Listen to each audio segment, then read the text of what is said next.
ফাদিল হল জুৰিয়াৰ গৰাজানৰ হত্যাৰ ৰহস্য।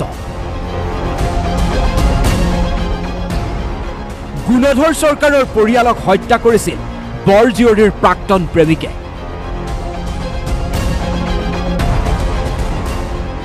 অনুপম সূত্ৰধৰে নগাঁৱৰ পৰা গৈ হত্যা কৰিছিল গুণধৰ চৰকাৰৰ পৰিয়ালক।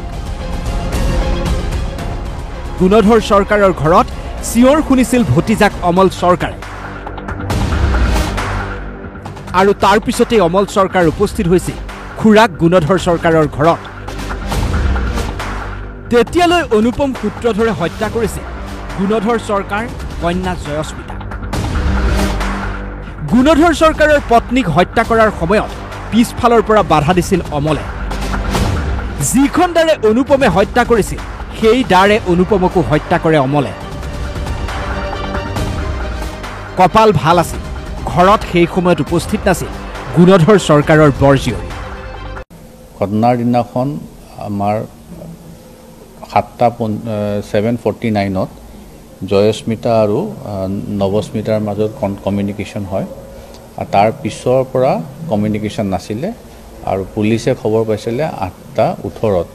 আমি এটা সন্দেহ কৰিছিলোঁ যে এইখিনি সময়ৰ ভিতৰতে যিটো ঘটনা হৈছে সেইখিনি সময়ৰ ভিতৰতে হোৱা বুলি আমি সন্দেহ কৰিছিলোঁ। কিন্তু যোৱাকালি আমি এটা তথ্য পালোঁ যে 8:12লৈকে কমিউনিকেশ্যনত আছিলে, ইণ্টাৰনেট কমিউনিকেশ্যনত আছিলে জয়স্মিতাৰ মৃত্যুৰ আগতে।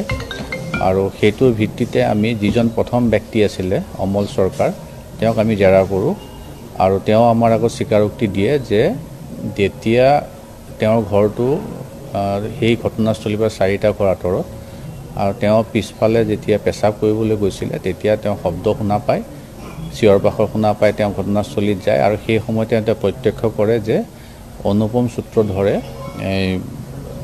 সুৰাধনী চৰকাৰক কাটি থকা প্ৰত্যক্ষ কৰে আৰু তেওঁ বচাবলৈ যায় পিছফালৰ পৰা ধৰে, তেওঁকো আঘাত কৰে, তেওঁ ভৰিত অকণমান আঘাত পায় আৰু তাৰ মাজত হাতাহাতি হয় দুইজনৰ ভিতৰত। আৰু যিখন দা দি হত্যা কৰিছিলে সেইখন দা দিয়ে অমল চৰকাৰে তেওঁকো হত্যা কৰে। আৰু তাৰপিছত তেখেতৰ যিখিনি হাতত বা গাত তেজ লাগে সেইখিনি তেওঁ আনি পেলাই পুখুৰীটোত ধুৱে আৰু যিটো চোলা আৰু যিটো গেঞ্জি পিন্ধি আছিলে তেওঁ সেইটো আমাক জ্বলাই দিয়া বুলি আজি স্বীকাৰোক্তি দিছে। এতিয়া আমাৰ এইখিনিলৈকে তদন্তত পাইছোঁ। গতিকে অনুপম সূত্ৰধৰে নগাঁৱৰ পৰা গৈ গৰাজানত গৈ তেওঁ 3জন ব্যক্তিক হত্যা কৰে। কৰাৰ সময়তে যিজন 3 নম্বৰ ব্যক্তি আছিলে তেওঁৰ নাম হ'ল সুৰাধনী চৰকাৰ, তেখেতক হত্যা কৰাৰ সময়তে অমল চৰকাৰে প্ৰত্যক্ষ কৰে আৰু তেওঁ সেই হত্যাকাৰীজনক তাতে অনুপম সূত্ৰধৰক তাতে হত্যা কৰে অমল চৰকাৰে। এইখিনিলৈকে আমি তদন্তত পাইছোঁ। কিন্তু কিয় অনুপম সূত্ৰধৰে সংঘটিত কৰিলে হত্যাকাণ্ড?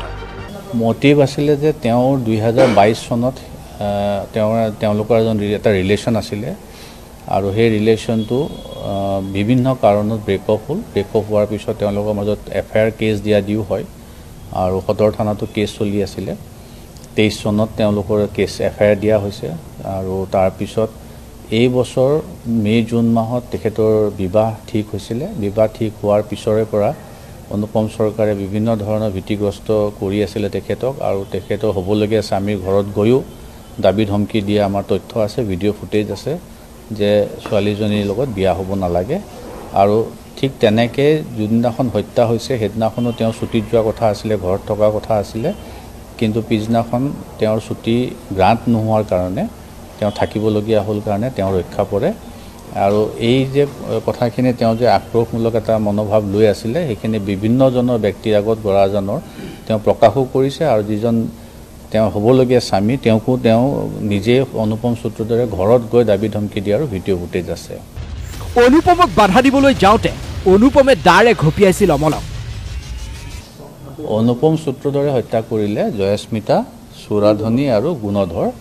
সেই সুৰাধনী চৰকাৰক হত্যা কৰি থকা সময়তে এখেতে প্ৰত্যক্ষ কৰে, চিঞৰ বাখৰ শুনা পায়, দৌৰি যায় দেখে, তেতিয়া তেওঁ ৰখাবলৈ চেষ্টা কৰে, পিছফালৰ পৰা ধৰে আৰু তাৰপিছতে তেওঁলোকৰ মাজত হয়, স্কাফুল হয় আৰু তেওঁ ভৰিত আঘাত পাইছে, দাৰ এটা ঘাপ আছে তেওঁৰ ভৰিটো।